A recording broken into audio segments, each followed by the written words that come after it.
Thierry Henry. The French striker used his hand to keep his country's World Cup dreams alive, and the outrage that followed became one of the biggest catalysts for football's technological revolution. Paris 2009, November 18th. World Cup qualification playoff between France and Ireland. Ireland were leading 1-0 in the second leg, level on aggregate. Halfway through into extra time, the game looked destined for a penalty shootout, until Florent Malouda floated a free kick toward the penalty area. The ball was drifting harmlessly toward the goal line for what should have been a goal kick. Then, Thierry Henry did something that shocked the world. Not once, but twice. He used his left hand to control the ball and keep it in play. The Swedish referee, Martin Hansson, was looking the other way. The linesman missed it completely. Henry crossed to William Gallas, who headed France to the World Cup. The audacity was breathtaking. This wasn't a split-second handball in a crowded penalty area. This was deliberate and obvious action. The entire football world could see exactly what happened, except the only people who mattered, the officials. Henry's immediate reaction? He told Irish defender Richard Dunn, yes, it was a handball. The honesty somehow made it worse. He knew exactly what he'd done. Ireland's response was unprecedented. The Football Association of Ireland demanded a rematch from FIFA. They asked to be included as the 33rd team at the World Cup. FIFA eventually paid them €5 million in compensation, which satisfied nobody. At the 2010 World Cup, France imploded spectacularly. Nicolas Anelka was sent home after clashing with coach Raymond Domenech. Players boycotted training, and they finished bottom of their group without a win. For many, it felt like poetic justice. Henry's handball became the strongest argument for video technology. Combined with Frank Lampard's ghost goal against Germany at the same World Cup, the pressure for VAR became unstoppable. FIFA couldn't ignore what everyone could see. When major tournaments were being decided by clear officiating errors that technology could easily prevent, change became inevitable. The handball that Henry couldn't hide accelerated VAR development by years. Henry's competitive instinct took over in that split second, a reflex to keep the ball in play at any cost. But when clarity hit moments later, the regret was immediate and genuine. Directly unball the ball. I did unball the ball, but I didn't do it on purpose. Henry called for a replay after the match, saying it would be the fairest solution, but there was no going back. Duncan Ferguson. The Scotsman became the first and only professional footballer in Britain to go to prison for something he did on the pitch. April 1994, Rangers versus Raith Rovers at Ibrox Stadium. Rangers were winning 4-0. The game was nearly over. Ferguson tangled with defender John McStay in the corner, then did something that shocked Scottish football. He headbutted McStay, leaving him with a cut lip. Under normal circumstances, Ferguson would probably have gotten away with it. But these weren't normal circumstances. Ferguson was already on probation for previous assault convictions. He had 3 previous assault convictions: headbutting a police officer in 1991, fined £125, punching and kicking a postman on crutches at a taxi rank, fined £250, and assaulting a fisherman in a pub. The authorities decided enough was enough. Ferguson became the first and only professional player in Britain to be jailed for an on-field offence. Glasgow Sheriff Court sentenced him to 3 months in prison. He served 44 days in Barlinnie Prison, Glasgow's notorious jail. For the first time, criminal law had invaded the football pitch. Ferguson's defence was telling. The guy I assaulted never complained. 40,000 fans never complained. And 200 police inside the stadium never complained. He called it a graze and claimed he was being made an example of. The impact on the victim was devastating. John McStay was only 28 when it happened. He said, "It felt as if I was maybe in my 30s. At the end of my..." The incident effectively ended McStay's promising career and led to an 18-year battle with depression. He stopped playing football professionally and became a painter and decorator. Ferguson's case established that serious on-field violence could lead to prosecution, but the fallout went deeper. The Scottish FA imposed an additional 12-game ban on top of his prison sentence. Ferguson saw this as double jeopardy and quit international football in protest. He successfully challenged the ban in court, but it was too late. Scotland had lost their most prolific Premier League goalscorer. Ferguson went on to accumulate 9 red cards in total, holding the Premier League record alongside Patrick Vieira and Richard Dunn. The legacy persists. Ferguson's 44 days in prison changed football's relationship with the law, showing how competitive instinct and a big temper could lead to more than just a yellow card. Rivaldo. When a player's antics are so outrageous, they literally reshape how football is officiated, you know they've crossed a line. Brazil and Turkey were locked in a crucial Group C encounter in the World Cup in 2002. Turkey had shocked everyone by taking the lead through Hasan Şaş, but Ronaldo later equalised to make it 1-1. With time running out, drama erupted in the 87th minute. Turkish defender Alpay Orzalan brought down Brazilian substitute Luizão as he charged toward goal. The referee sent off Alpay with a second yellow card and awarded Brazil a penalty, though Luizão was fouled outside the area. Rivaldo converted the spot kick to give Brazil a 2-1 lead. Turkey was desperately pushing for an equaliser with only 10 men. Rivaldo trotted toward the corner flag to take a corner kick, wasting as much time as possible while Turkey's hopes slipped away. Turkey's Hakan Ünsal, already on a yellow card, became frustrated with Rivaldo's blatant time wasting. He kicked the ball toward the Brazilian, hitting him on the thigh. What happened next will go down as one of the most shameful moments in World Cup history. Rivaldo suddenly grabbed his face like he'd been struck by a heavyweight boxer and crumbled to the ground in theatrical agony. The performance was so obviously fake that even Brazilian players looked on in disbelief. Ünsal was shown his second yellow card and sent off. The cynical beauty of Rivaldo's simulation was its timing. Brazil were already winning, and now he'd eliminated another Turkish player when they needed every man on the pitch. After the match, Rivaldo admitted, "No, the ball did not hit me in the face, but the Turkish player was angry and he intentionally kicked the ball at me." FIFA fined Rivaldo 11,670 Swiss francs for deceiving the referee. Turkish officials were furious, with Turkey's Football Association head stating, "Rivaldo held his head and fell down like he was having a brain hemorrhage, despite the ball hitting his legs." This incident perfectly encapsulates everything wrong with simulation in football. It was calculated, cynical gamesmanship designed to waste time and eliminate an opponent when Brazil were already winning. Rivaldo's dive became a watershed moment that highlighted the need for video technology and stricter punishment for simulation. The irony? Brazil went on to win the World Cup anyway. They didn't need to cheat, but Rivaldo's moment of shame will forever be remembered as one of the most unsporting acts in football history. Alvaro Pereira. When passion and commitment knows no boundaries, the Uruguayan defender who took a knee to the head showed clear signs of brain injury but refused to leave the field despite medical advice. Uruguay vs England, 2014 World Cup in Brazil. Alvaro Pereira had just taken a knee to the head from Raheem Sterling. He was clearly dazed, stumbling around the penalty area like someone who'd just woken up in the wrong century. The obvious move? Take him off the field for assessment. Instead, Pereira waved away his team's medical staff and insisted on continuing. Uruguay's doctor tried to substitute him. Pereira refused. He wanted to keep playing despite showing classic concussion symptoms. What followed was a masterclass in everything wrong with football's warrior culture. Pereira played on, clearly not at full capacity, while medical experts around the world watched in horror. This wasn't bravery, this was dangerous. The incident highlighted football's backward approach to head injuries. While rugby and American football had developed sophisticated concussion protocols,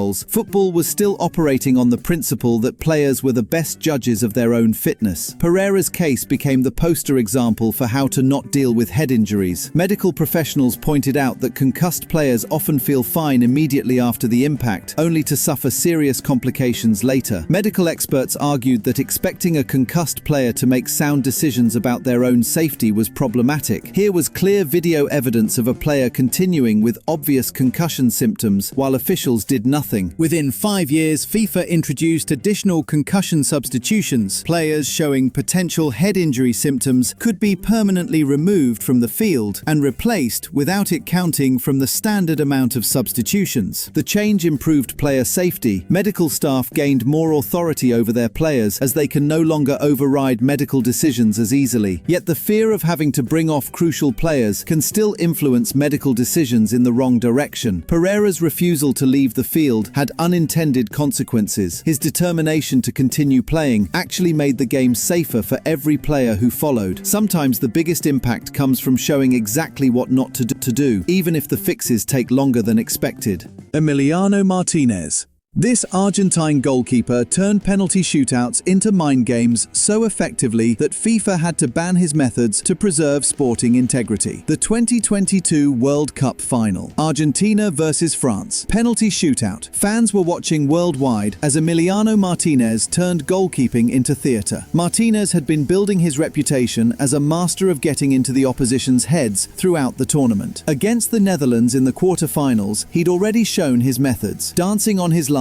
gesturing to the crowd, trash-talking penalty takers. But the final took it to another level. When Kingsley Coman stepped up for France's second penalty, Martinez was ready. He threw the ball away from Coman multiple times, forcing him to wait. He touched the goalposts and net, adjusting them unnecessarily. He stared down the penalty taker with theatrical gestures. The mind games worked. Coman missed. Aurelien Tchouameni missed too. Argentina won the World Cup, and Martinez was hailed as a hero by his countrymen. But governing bodies weren't impressed. FIFA and IFAB had watched the final and realized they had a problem. If every goalkeeper started copying Martinez's methods, penalty shootouts would become circus acts rather than sporting contests. The psychological pressure on penalty takers was becoming unfair. Within months, new clarifications appeared. Goalkeepers could no longer deliberately delay the game by throwing balls away from penalty takers. Touching goalposts and nets unnecessarily was banned. The theatrical gesturing had to stop. But Martinez's influence went beyond penalties. His time-wasting techniques throughout matches had also caught attention. The now 8-second rule for goalkeepers has become a non-negotiable to the earlier 6-second rule, partly because of complaints about his methods. Modern penalty shootouts are cleaner because of what Martinez did in Qatar. Goalkeepers still try to psych out penalty takers, but within much stricter boundaries. The spectacle is gone, but the sporting integrity has been restored. Public opinion remains divided. Argentine fans see him as a genius who used every legal advantage. Neutrals view him as someone who crossed sporting boundaries, but nobody can deny his impact. Arjen Robben.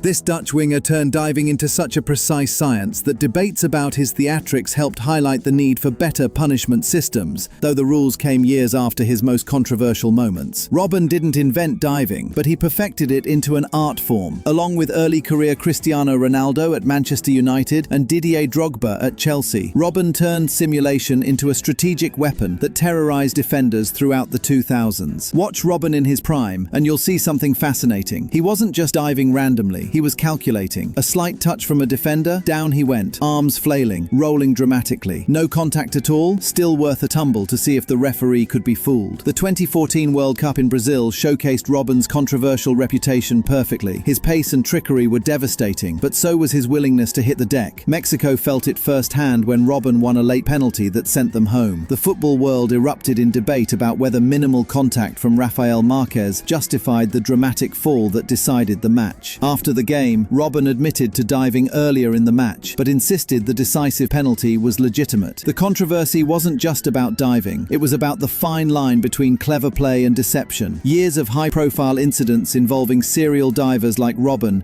had been building pressure on governing bodies. Fans were getting frustrated watching grown men throw themselves to the ground theatrically. In 2017, 3 years after Robben's World Cup controversies, the FA introduced something revolutionary: retrospective punishment for successful deception of a match official. Players could now face 2-match bans, even after fooling referees during matches, but only for incidents resulting in penalties or red cards. This wasn't a coincidence. When players worth millions were gaining competitive advantages through questionable tactics, the governing bodies finally acted. The impact was both limited and profound. Since 2017, only 2 Premier League players have been retrospectively banned, Oumar Niasse and Manuel Lanzini. But that's exactly the point. The mere existence of the rule, with its threat of serious punishment, appears to have deterred the kind of blatant simulation that once plagued the game. Robben's legacy in the diving conversation remains significant. Every simulation panel that reviews footage, every retrospective punishment handed out, traces back to the era when theatrical players like Robben fooled the referees. The rule may rarely be used, but its deterrent effect has helped clean up the game. Lionel Messi.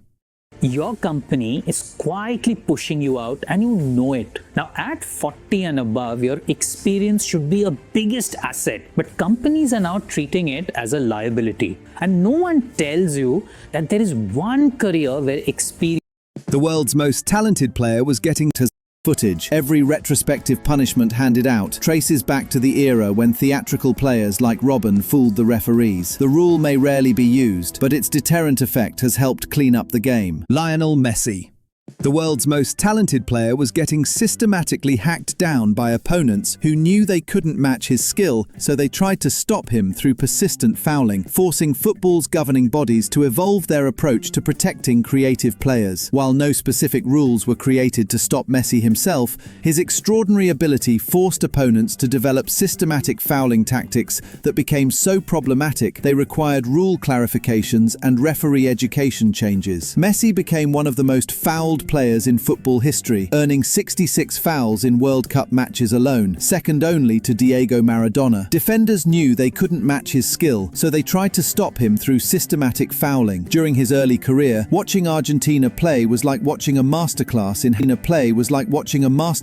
how to foul creatively. Ankle taps, jersey pulls, shoulder barges, anything to disrupt his rhythm. But Messi wasn't alone. Players like Ronaldinho, Kaká and other flair players were facing similar treatment. The problem became clear. If the most entertaining players were getting injured or discouraged from taking risks, football would become passive and boring. FIFA and referee organizations began emphasizing better protection for skillful players through existing laws. Referees received enhanced training on identifying persistent offenses and tactical fouling patterns. The focus shifted from letting physical play continue to actively punishing systematic fouling against creative players. The change worked. Messi's treatment as a young player highlighted the need for these improvements, helping make the game safer for every skillful player who followed. In trying to stop Messi illegally, defenders inadvertently helped improve the game for everyone. Bruno Fernandes. The Portuguese midfielder's confrontational style with referees perfectly embodies why football needed the captain-only rule. His aggressive disagreements, arm-waving theatrics, and tendency to surround officials represented everything wrong with modern football. The problem wasn't unique to Fernandes. Players across elite football had weaponized referee intimidation, multiple players surrounding officials, shouting simultaneously, creating psychological pressure that sometimes influenced decisions. It was effective but toxic for the game's image. Football's authorities responded systematically. IFAB began trials in 2023, leading to UEFA introducing the captain-only rule at Euro 2024. Only team captains could approach referees to discuss decisions. Other players attempting to argue would receive automatic yellow cards. The Premier League adopted it for the 2025-26 season. The timing makes Fernandes' story perfect. He became Manchester United captain in July 2023, a full year before the Premier League would implement this rule. Whether by design or destiny, United appointed the ideal captain for the new era. Fernandes had been United's vice-captain and frequently wore the armband when Harry Maguire was absent. His natural inclination to argue with officials was already established. Now that behaviour would become a tactical advantage. The Manchester United captain embodies this new reality perfectly. Where once his confrontational approach was problematic, the captain-only rule transformed it into legitimate leadership. His passionate discussions with referees are now not just allowed, they're his responsibility. Opposing fans and critics still point to incidents like pushing an assistant referee during Liverpool's 7-0 win at Anfield.